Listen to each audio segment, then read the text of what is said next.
Selamat datang di Dapur Sehat. Hari ini saya ingin berbagi informasi penting, khususnya bagi Anda atau anggota keluarga yang sedang berjuang dengan kadar gula darah tinggi. Dalam video ini, saya akan membahas 7 tanaman herbal yang terbukti secara ilmiah memiliki efek hipoglikemik atau mampu membantu menurunkan kadar glukosa darah. Yang lebih menarik lagi, semua herbal ini bisa Anda temukan dengan mudah di sekitar Anda. Saya juga akan menjelaskan mekanisme kerjanya, dosis yang tepat, serta hal-hal penting yang perlu Anda waspadai. Karena informasi yang tidak lengkap justru bisa berbahaya. Mari kita mulai dari herbal pertama. Sebelum kita masuk lebih jauh, saya perlu menegaskan bahwa informasi dalam video ini bersifat edukatif dan tidak menggantikan diagnosis atau rekomendasi medis dari dokter. Jika Anda telah didiagnosis diabetes, pastikan selalu berkonsultasi dengan tenaga medis sebelum memulai terapi herbal apapun. Terima kasih. Sekarang, mari kita mulai. Herbal pertama adalah Cinnamomum verum atau kayu manis Ceylon. Kayu manis mengandung senyawa cinamaldehid yang dapat meningkatkan sensitivitas reseptor insulin pada permukaan sel. Dengan meningkatnya sensitivitas ini, glukosa bisa masuk ke dalam sel dengan lebih mudah, sehingga kadar gula darah menurun. Dosis yang dianjurkan adalah setengah hingga 1 sendok teh kayu manis bubuk dilarutkan dalam air hangat, diminum 2 kali sehari, pagi sebelum makan dan malam sebelum tidur.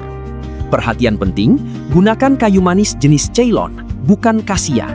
Kayu manis Cassia mengandung kumarin dalam kadar tinggi yang dapat bersifat merusak hati jika dikonsumsi jangka panjang. Herbal kedua adalah Momordica charantia atau pare. Tanaman ini mengandung 2 senyawa utama, charantin dan polypeptide P, yang memiliki mekanisme kerja menyerupai insulin. Senyawa ini membantu glukosa masuk ke dalam sel tanpa membutuhkan produksi insulin tambahan dari pankreas. Cara konsumsi, jus pare segar sebanyak 100 ml, diminum sekali sehari di pagi hari saat perut kosong.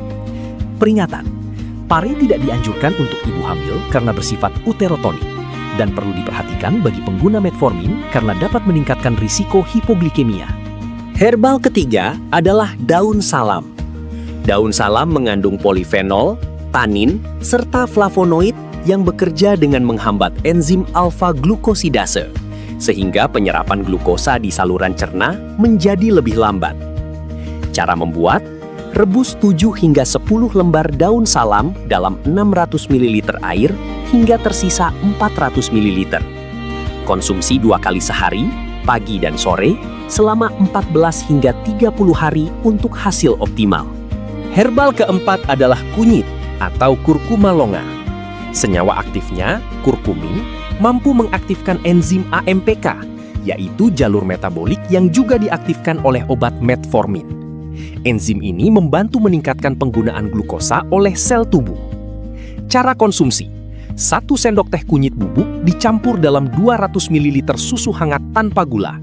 Diminum 1 kali sehari sebelum tidur. Tambahkan sedikit lada hitam untuk meningkatkan penyerapan kurkumin hingga 2000%. Herbal kelima adalah jahe. Jahe mengandung gingerol dan shogaol yang dapat meningkatkan penyerapan glukosa oleh sel otot tanpa bergantung pada insulin. Ini sangat bermanfaat bagi penderita diabetes tipe 2 dengan resistensi insulin. Cara membuat, rebus 2 hingga 3 iris jahe segar dalam 400 ml air selama 10 menit. Konsumsi sekali sehari di pagi hari. Bisa ditambahkan madu murni sebagai pemanis alami. Herbal keenam adalah brotowali. Brotowali mengandung alkaloid berberin dalam konsentrasi tinggi. Berberin telah diteliti dalam lebih dari 2.800 publikasi ilmiah, dan efektivitasnya dalam menurunkan gula darah terbukti setara dengan metformin dosis 500 mg. Cara konsumsi, rebus batang brotowali sepanjang 10 cm dalam 600 ml air hingga tersisa 400 ml. Minum sekali sehari. Rasanya pahit, dan justru itu menunjukkan tingginya kandungan alkaloid aktif. Sobat sehat, perlu memperhatikan panduan klinis berikut ini. Pertama, jangan memulai semua herbal sekaligus. Mulailah dengan 1 herbal selama 7 hingga 14 hari, amati respons tubuh, lalu tambahkan herbal lainnya jika diperlukan. Kedua, terapi herbal harus disertai perubahan gaya hidup. atur asupan karbohidrat, lakukan aktivitas fisik rutin, dan jaga berat badan. Ketiga, jika Anda sedang menggunakan obat diabetes seperti insulin atau metformin, jangan menghentikan atau mengurangi dosis tanpa izin dokter. Interaksi antara herbal dan obat dapat menyebabkan hipoglikemia. Terakhir, pantau kadar gula darah Anda secara berkala menggunakan glukometer.